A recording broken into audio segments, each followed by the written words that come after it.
Well, welcome back, ladies and gentlemen, to Norsemont Mining's channel on the forefront of a commodities renaissance. Joining us today is the Chief Executive Officer, Mark Levy. Welcome back, sir. Hi there. Hi. Thanks for having me.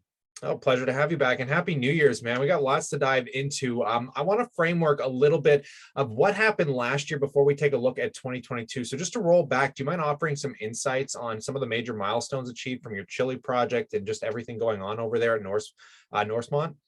Sure, for sure. So obviously last year was a very challenging year with COVID and operating under the rules and guise of COVID. We didn't get access to the project till later on in the year, and we managed to get 2 drilling permits.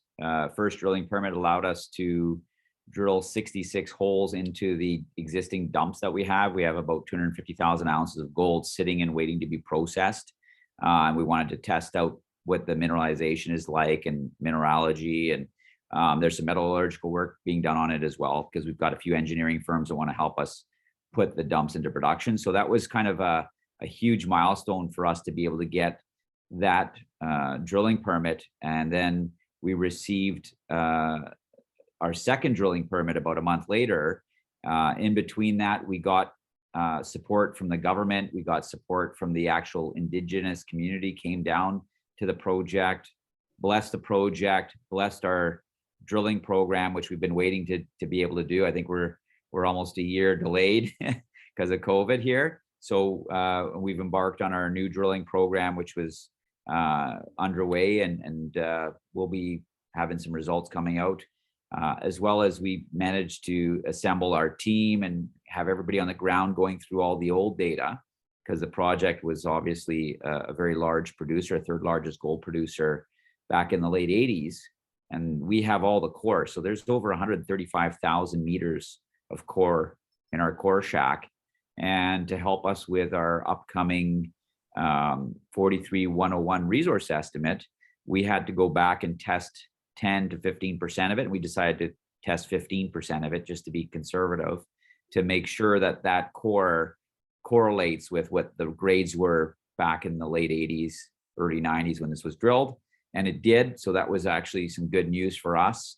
So there's been a lot of work. I mean, we did, I think, about 16,000 meters of reassaying, relogging all our core, digitizing all our data and databases, and obviously getting access in the second half of the year onto the project despite COVID. Made things kind of move forward, and basically managed to roll 2 drill rigs on there and start drilling our 10 drill holes that we planned for this season. So there's lots to look forward to here. It looks like you guys are finally setting up for 2022 to be a pretty prominent year. Do you mind just giving us a little bit of guidance here? I mean, you're talking about these drill results. When can we expect to see some of this come down the news wire? And just kind of what do you expect at a Q1 and Q2? Sure. So we drilled 10 holes, about 4,000 meters, diamond drill. And so we're expecting some drill results in short order here. And hopefully, the holes will start to come out over the course of the next 60 days here. We'll get all the drill results out, which I think will give us some interest in the market, as well as provide some guidance on what our thesis was, that this resource goes much deeper than what was at surface. As well as our resource estimate is being worked on by MDA, and we're expecting that to come out by the end of Q1, maybe early Q2 because of delays of COVID, but I think end of Q1 here, we should have our resource estimate out. And then for Q2, we'll start resuming our drilling program, and we're anticipating to drill another 12,000 meters on the project starting in, I think, April. End of late March, early April, I think, is the time frame. It's all dependent on the weather. So that'll be kind of the next set of activities when it comes to the drill program side of things. That's great to hear, man. Just taking a look at some of the macroeconomics, because I'm sure this is kind of itching on the investors' minds in the mix of this crazy market sell-off. You're kind of sitting in a place where you could be very rewarded for this. I mean, we're seeing gold rebound. It looks like it could start pushing a lot higher here, especially heading into this Fed meeting. Do you want to touch base on the commodity price here, how you generally feel about the macroeconomic circumstance we're sitting in, anything that you think is prevalent? Sure. I mean, obviously, I'm a big believer in gold, and given the the uncertainties in the market right now, interest rates are an issue, inflation is a big issue. COVID has exacerbated all those issues, and gold actually has been stabilized above 1,800 for the last little while here, and starting to inch and break out a little bit. Bank of America is projecting $2,500 gold this year. Goldman Sachs projecting $2,500 gold this year. Obviously I'm pro gold, and I'm a believer in that, in these uncertainties, that's a great place to park our money. And my personal belief, even if gold went to 2,500 next year, we'd all be in really good shape here to fend off. Obviously, inflation is one of the big concerns you have. People don't understand the cost of food, the cost of gas, the cost of everything. Energy's gone up, food's gone up.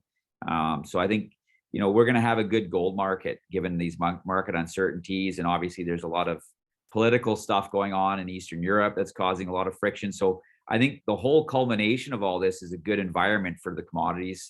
And I think we are in a commodity super cycle here. And I think we're in for a good, 5 to 10 year boom in the metals market, as most analysts are projecting. And I think we're positioned in a great place. And where our project is, the cash costs ultimately are quite low. Typically in Chile, the cash costs are 900, 950 an ounce. So at $1,500 an ounce, we're making a lot of money.